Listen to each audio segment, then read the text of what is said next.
ASN batal pindah ke Nusantara, dampak ekonomi IKN tak sebanding biaya dikeluarkan, bebani negara.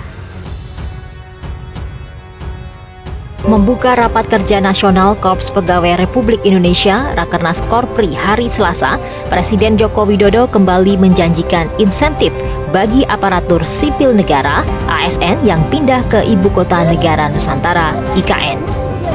Dan sudah disiapkan insentif. Kalau nggak ada ini, alot pasti. Tapi kalau ada insentif kan beda. Rumah dinas juga ada rumah tapak maupun rumah apartemen.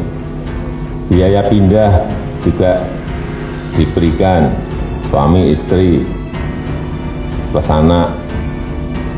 Ada tunjangan kemahalan. Pemerintah resmi menunda pemindahan aparatur sipil negara (ASN) ke Ibu Kota Nusantara (IKN) yang sebelumnya dijadwalkan pada Januari 2025. Keputusan ini diumumkan melalui surat Kementerian Pan-RB pada 24 Januari 2025 dengan alasan masih berlangsungnya konsolidasi organisasi di sejumlah kementerian dan lembaga (KL) serta keterlambatan pembangunan gedung perkantoran dan hunian ASN di IKN.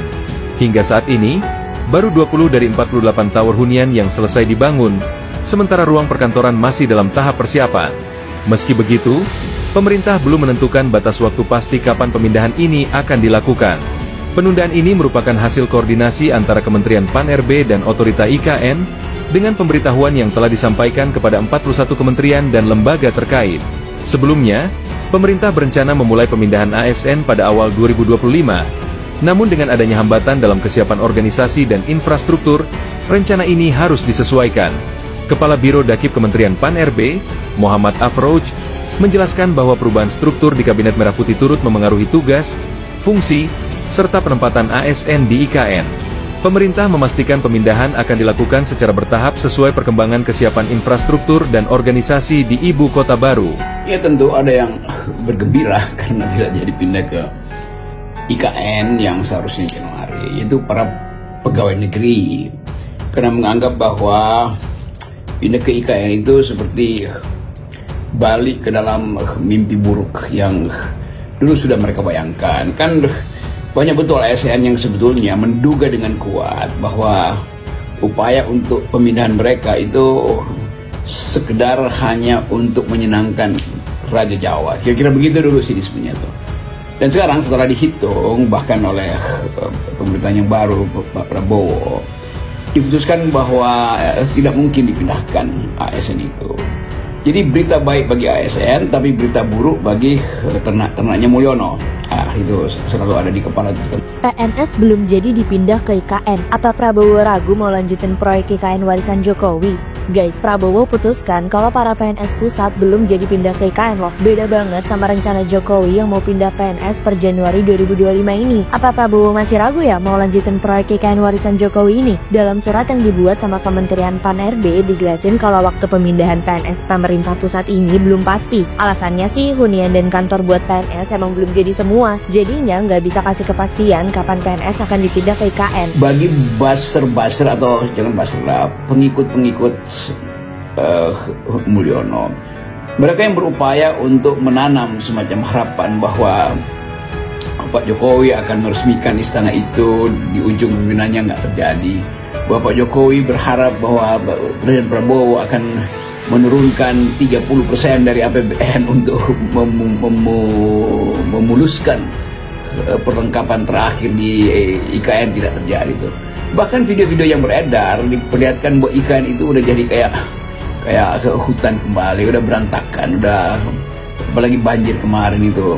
Jadi sebetulnya dari awal kita udah bukan duga sebenarnya, menghitung dengan cermat bahwa tidak mungkin ambisi dari Presiden Jokowi itu hendak dilanjutkan oleh Presiden Prabowo, karena batas dari ambisi adalah APBN. Jadi kalau dia dibatalkan bukan sekedar atas nama kekurangan APBN, tapi karena ketidakmasukakalan dari proyek itu sendiri kan.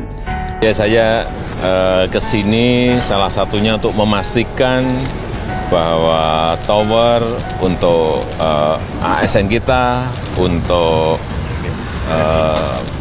Hankam itu bisa selesai dengan tepat waktu. Nanti di bulan Juli akan selesai 12 tower, kemudian September 21 berarti 33, ditambah November 14 berarti 47, selesai kira-kira di akhir November. Sampaikan ibu kota negara apakah di Jakarta atau nanti di ibu kota negara masih tetap Jakarta. Kalau membaca undang-undang tentang ibu kota IKN, bahwa statusnya IKN itu menjadi ibu kota negara, operasional sebagai ibu kota negara, ya akan ditentukan dengan peraturan presiden. Jadi selagi belum ada perpres pindah secara operasional ke IKN yang di Kalimantan Timur, maka ibu kota negara ada tetap di Jakarta yang sekarang berubah namanya sesuai undang-undang menjadi daerah khusus Jakarta. Jadi kan nggak harus suatu daerah itu suatu ibu kota itu harus ada kata-kata ibu kota. Misalnya Jepang kan ibu kotanya kan bukannya daerah khusus ibu kota Tokyo, kan nggak ada, tapi ibu kotanya Tokyo gitu. Ya di sini ibu kotanya daerah khusus Jakarta gitu. Baik rekan-rekan, terima kasih banyak. Sampai jumpa. Jadi kita mestinya menganggap bahwa udahlah itu proyek itu udah jadi, dia pasti mangkrak, udah pasti mangkrak. Tetapi buzzer-buzzer Jokowi ini masih mempromosikan terus tuh bahwa nanti akan jadi surga bagi mereka, akan jadi legacy, akan jadi taman yang indah. Itulah pentingnya berpikir, itulah pentingnya punya akal, itulah pentingnya membangun dengan teori, bukan sekedar dengan keinginan. Jadi tanpa teori, tanpa gagasan, tanpa kajian yang lengkap dari segi lingkungan, dari segi birokrasi, dari segi kecukupan anggaran, itu IKN itu akan sekedar jadi pelataran untuk mengingat-ingat bahwa ada seseorang yang bertahun-tahun tidak dipahami jalan pikirannya, tetapi diajukan terus sebagai figur yang mampu untuk mengubah Indonesia dengan memamerkan smart city itu. Sekarang coba Anda pergi ke IKN, maka yang disebut smart city itu memang sudah terjadi, sudah selesai itu. Di mana diselesaikannya? Di laptop Mulyono, kira-kira begitu sinismenya kan. Pemerintah saat ini belum dapat memastikan waktu yang tepat untuk pemindahan aparatur sipil negara ASN ke Ibu Kota Nusantara IKN di Kalimantan Timur. Hal ini menyusul dari batalnya pemindahan ASN yang awalnya dijadwalkan mulai berjalan pada Januari tahun 2025. Batalnya pemindahan ASN pada awal tahun ini tertuang dalam surat yang ditandatangani Menteri Pendayagunaan Aparatur Negara dan Reformasi Birokrasi Menpan RB Rini Widiantini. Dalam surat yang diteken pada tanggal 24 Januari tahun 2025 ini disampaikan dua alasan pembatalan tersebut. Pertama, penataan organisasi dan tata kerja sebagian kementerian, lembaga kabinet merah putih masih dalam tahap konsolidasi internal pada masing-masing kementerian, lembaga. Kedua, gedung perkantoran dan unit hunian untuk ASN di IKN, sampai dengan akhir tahun 2024 masih dalam penyesuaian terkait dengan berubahnya jumlah kementerian, lembaga. Sehubungan dengan hal tersebut, bersama ini kami beritahukan bahwa rencana pemindahan ASN ke IKN sebagaimana surat Menteri PANRB tersebut di atas belum dapat dilaksanakan, tulis surat tersebut yang dilihat tribunnews.com, Sabtu tanggal 1 Februari tahun 2025. Mengenai waktu final pemindahan ASN ke IKN akan diberitahukan kemudian. Manfaat ekonomi dari IKN tak maksimal. Ekonom dan pakar kebijakan publik UPNVJ, Ahmad Nur Hidayat, menyampaikan, sejak 2022 hingga 2024, pemerintah telah menghabiskan 75,8 triliun rupiah dari APBN untuk tahap pertama pembangunan IKN. Kemudian, pada tahun ini Presiden Prabowo Subianto mengalokasikan anggaran sebesar 48,8 triliun rupiah untuk tahap kedua pembangunan IKN pada periode tahun 2025 sampai tahun 2029.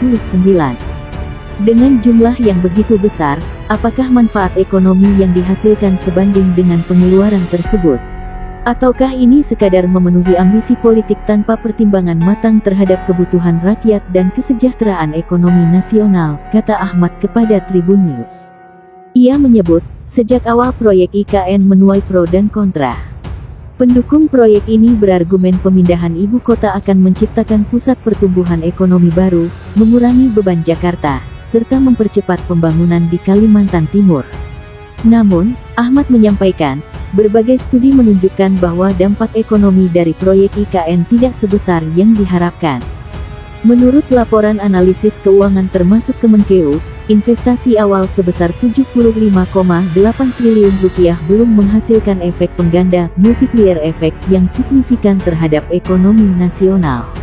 Laju pertumbuhan ekonomi Kalimantan Timur hanya meningkat sebesar 0,2–0,3% setelah proyek ini dimulai, jauh dari harapan awal yang memproyeksikan pertumbuhan hingga 1,5–2%. Sementara itu, kontribusi proyek ini terhadap produk domestik bruto (PDB) nasional masih sangat kecil, hanya sekitar 0,01%. Dari segi penciptaan lapangan kerja, proyek ini juga tidak sesuai ekspektasi, tutur Ahmad. Ia memaparkan, Kementerian PUPR menyebut bahwa selama tahun 2022 sampai tahun 2024, proyek IKN hanya menciptakan sekitar 20.000 lapangan kerja di Kalimantan Timur, jauh lebih kecil dibandingkan proyek infrastruktur lainnya dengan skala investasi yang sama. Hal ini disebabkan oleh dominasi kontraktor besar dan teknologi konstruksi modern yang lebih mengandalkan mesin daripada tenaga kerja manusia. Dampak sosial dan ekologi pembangunan IKN. Ahmad menjelaskan, selain persoalan anggaran, proyek IKN juga menimbulkan dampak sosial dan lingkungan yang cukup serius. Menurutnya, alih fungsi lahan untuk proyek ini telah menyebabkan penggusuran masyarakat adat dan kelompok rentan di Kalimantan Timur. Banyak komunitas lokal kehilangan akses terhadap tanah yang selama ini menjadi sumber penghidupan mereka. Dari aspek lingkungan, pembangunan IKN mengancam ekosistem hutan Kalimantan yang dikenal sebagai salah satu paru-paru dunia, ucapnya. Data dari Wahana Lingkungan Hidup Indonesia, WALHI, menyebut bahwa sekitar 200.000 hektare hutan berisiko mengalami deforestasi akibat proyek ini.